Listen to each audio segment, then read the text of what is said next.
Hello' guys, Neha Dihingia ND1 চেনেললৈ আপোনালোকক সকলোকে স্বাগতম জনাইছোঁ। আৰু মই লৈ আহিছোঁ আপোনালোকৰ মাজলৈ অন্য এটি ৰেচিপিটো হৈছে তোমাৰ গুৱাহাটী কলডিলৰ লগত তোমাৰ ব্ৰইলাৰ মাংস কেনেকুৱাকৈ প্ৰেছাৰ কুকাৰত সিজাই খাব পাৰি। তো সেইটোৱে আপোনালোকক দেখাব লৈছোঁ। এয়া মই বৰ্তমান গেছ অন কৰি কুকাৰ পাতি দিছোঁ। প্ৰেছাৰ কুকাৰত মাংস সিজাই খোৱাটো টেষ্টটোৱে বেলেগ। আপোনালোকে এইটো ভিডিঅ'টো চাই আপোনালোকে ঘৰতে নিজে ৰেচিপিটো তৈয়াৰ কৰি ল'ব পাৰিব। বহুত ইজিলি হয়, বেছি হাৰ্ড নহয়। হেল্ল' গাইছ, এয়া কুকাৰ গৰম হৈ গ'ল। বৰ্তমান মই ইয়াত অইল ঢালি দিছোঁ।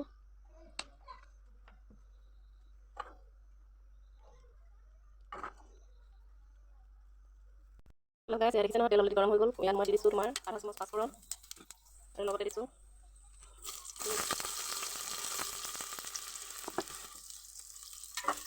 পিঁয়াজ তিনিটা একদম স্লাইচ কৰি কাটি লৈছোঁ। আৰু ইয়াত দি দিলা তেজপাত, ইয়াত অলপ মিক্স কৰি লওঁ। গেছটো অকণমান কমাই দিছোঁ। বহুতখিনি মছলাখিনি কুটি ল'লে ভাল হয়।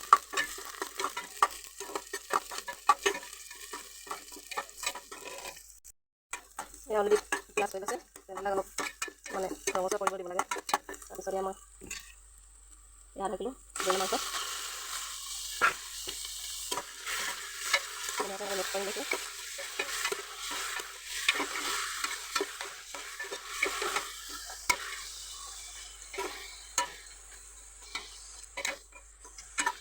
মানে মাংসৰ লগত ধুনীয়াকৈ পিঁয়াজখিনি মই আৰু তেজপাত দিছিলোঁ, পাঁচফোৰণ ভালকৈ মিক্স কৰি দিছোঁ। এয়া অলপ 5 মিনিটমান এনেকৈ ৰাখি দিম। তাৰপিছত আকৌ ইয়াত বাকী জিৰা, ধনিয়া, গৰম মছলা, মিট মছলা, কাশ্মীৰী পাউডাৰ সকলোবিলাক এড কৰিম। এয়া 5 মিনিটৰ কাৰণে ৰাখি দিছোঁ। এয়া অলৰেডি 5 মিনিট হৈ গ'ল। চাইছে নহয়, মাংস কালাৰ অলৰেডি উঠি গৈছে। ইয়াত মই এতিয়া আপোনাক কৈছিলোঁ নহয় আপোনালোকক, এয়া মই মছলাখিনি একেলগতে উলিয়াই লৈছোঁ। আৰু চব মছলা, গৰম মছলা, ৰেড চিলি, ধনিয়া, ব্লেক পেপাৰ, কালি মিৰ্চ, কাশ্মীৰী মছলা চব লৈ লৈছোঁ একেলগতে। মই একেলগতে নহৰু আৰু হালধি যোনখিনি মানে নহৰু পেষ্টটো বনাই থৈছিলোঁ ন, সেইখিনি অলৰেডি ঢালি দিছোঁ। ঢালি দিয়াৰ পিছত ধুনীয়াকৈ আৰু মিক্স কৰিম।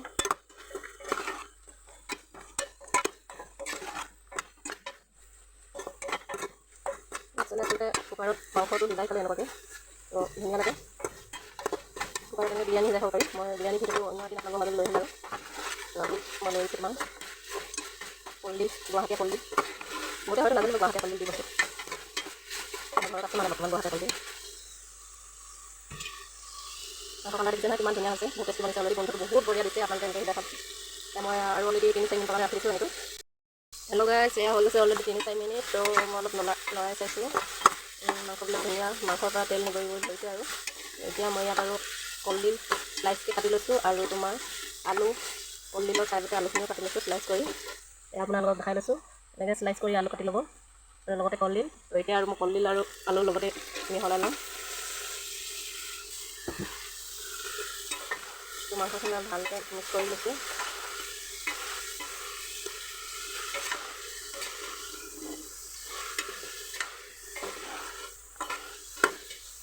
একদম দেশী অসমীয়া খানা বনাইছোঁ আৰু আজি। আপোনালোকে কলডিলৰ ৰেচিপিটো চাই যদি ভাল লাগিছে মোৰ ভিডিঅ'টো, লাইক, শ্বেয়াৰ, ছাবস্ক্ৰাইব কৰিব নাপাহৰিব। আৰু লগতে বেল আইকনটো পিটিকিব নাপাহৰিব, যাতে মোৰ আৰু এনেকুৱা ভিডিঅ' আপডেটবিলাক আপোনালোকৰ মাজলৈ যাতে গৈ থাকে। তো প্লিজ ছাবস্ক্ৰাইব কৰি দিব চেনেলটো। আপোনালোকৰ মৰম, সহযোগ, আশীৰ্বাদ পালে আৰু আগলৈ এনেকুৱা ভিডিঅ'বিলাক বনাই যাবলৈ সক্ষম হ'ম। তো এয়া অলৰেডি মিক্স হৈ গ'ল ধুনীয়াকৈ। কালাৰ চব কি ধুনীয়া কালাৰ উঠিছে, মাংস কালাৰ।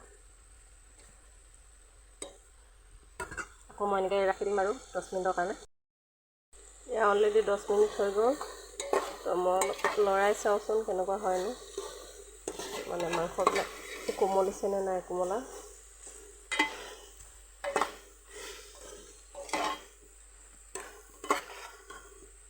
এয়া চব মাংস কালাৰ কি ধুনীয়া হৈছে।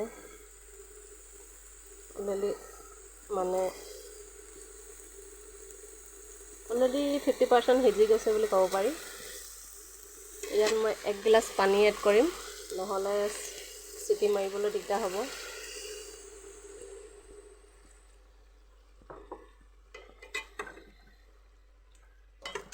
বৰ্তমান 1 গিলাচ পানী মই ইয়াত এড কৰি দিছোঁ।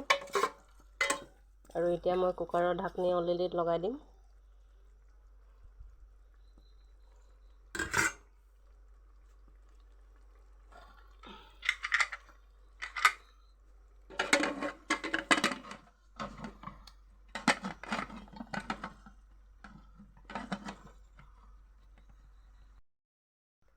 হেল্ল' গাইজ, অলৰেডি ব্ৰইলাৰ মাংস সিজি গ'ল আৰু তো এতিয়া আহকচোন খুলি চাওঁ কেনেকুৱা ধুনীয়া হৈছে।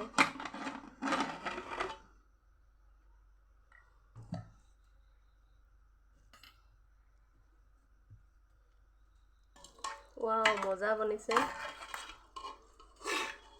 এয়া চব তেজপাতা উঠি আহিছে লগতে, আৰু কি ধুনীয়া সিজিছে ব্ৰইলাৰ মাংস। চাব পাৰে কি ধুনীয়া কালাৰ।